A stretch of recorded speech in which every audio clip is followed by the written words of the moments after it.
नमस्कार साष्टांग रुक्मिणी पांडुरंगा हरी जय जय राम कृष्ण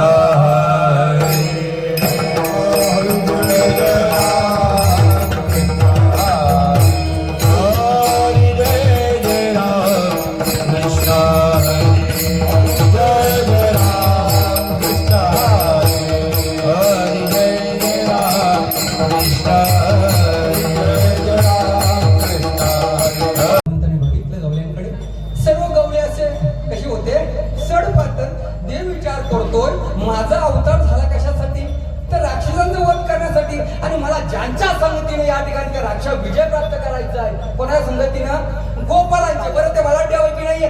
बरं ते हे सगळे कसे आहेत बरं एवढे यांच्याकडे त्यांना अरे गाडी इकडे म्हटलं गोपालांनो का रे तुमच्या घरामध्ये एवढ्या गायी एवढ्या तुम्हाला का म्हटलं तुम्ही असं सांगितलं आम्हाला काय मिळत नाही देवाने विचारलं मिळत नाही का तिथे काही नव्हत्या का गायी महाराज गोकुल गो म्हणजे गायी आणि कुल म्हणजे समूह गर्ग संहितेमध्ये वर्णन आलेलं आहे गोकुलामध्ये किती गायी होत्या याचं वर्णन आलेलं आहे ज्याच्याकडे 5 लाख गायी तो नंद असे 6 नंद होते गोकुलामध्ये गर्ग संहितेमध्ये आले हो असे 6 नंद होते ज्याच्याकडे 9 लाख गायी असे 9 जण होते त्याला उपनंद म्हणायचं ज्याच्याकडे 10 लाख गायी तो वृषभान काय म्हणायचं वृषभान असे 6 वृषभान होते आणि ज्याच्याकडे 50 लाख गायी तो वृषभान वर असे 2 होते आणि ज्याच्याकडे 1 कोटी गायी तो नंदराज भगवान कृष्णाच्या वडिलांचं नाव काय होतं बरेच कीर्तनकार या कीर्तनकार सांगतात म्हटलं कृष्णाकडे 9 लाख गायी होत्या प्रमाणे सांगतात आई मी तुझा एकुलता एक गायी राखीतो 9 लाख अरे मला सांगा तो राजाचा मुलगा आणि सर्वज्ञ नाही का कुठल्या गायी राखल्या तू राख मनेरी ज्या उदाल्या मारतात ज्या ऐकत नाहीयेत त्या गायी राखल्या कृष्णाच्या जर करायचं ना त्या गायी कुठल्या गायी समजलं त्या गायी कृष्णाने राखले तेच कीर्तनाला आले इतर येणार याल तरी यारे लागे म्हणजे लागून या मागे बिगो लावा अवघे माझ्यावर मागे या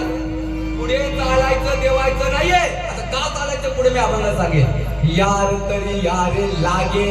अवघे माझ्या मागे बरं आलो तर काय होईल देवा तुझ्या बरोबर आलो तर काय होईल आज देतो पोट भरी पुरे म्हणाल तो बरं पोटभर देतो आणि पुढे म्हणाल तो देतो म्हणजे याचा काय अर्थ आहे पोटभर दिलं आता पुढे म्हणाल तरी काय तर तुमची कुठलीही इच्छा शिल्लक मी ठेवणार नाही आपल्या इच्छा शिल्लक असतात तुम्ही माझ्या बरोबर या अरे पोटभर नाही त्याला तृप्त होईल इतकं मी तुम्हाला देईन आज देतो पोट भरी पुरे म्हणाल तो वरी बरं ठीक आहे तेव्हा तुम्ही सांगता पण 2 आटे आहेत नुसता देणार आज हा प्रसाद आहे शास्त्राचा अर्थ आहे आज हा प्रसाद आहे पण प्रसाद कधी होतो माहित आहे का अभंग आहे नामदेव यांचं त्याला प्रमाण आहे महाराज प्रसाद कधी होतो ज्यावेळी भगवंताचं चरित्र सांगितलं जातं तेव्हा त्या दह्याचं लाह्याचं काय होतो प्रसाद त्याच्या अगोदर त्या दह्याने लाहीत असतो महाराज चला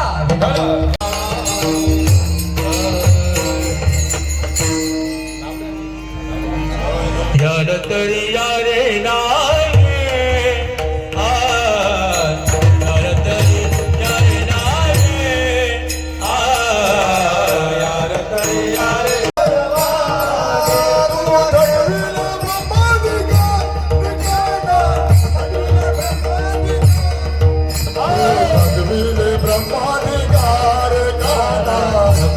ब्रह्माधिकार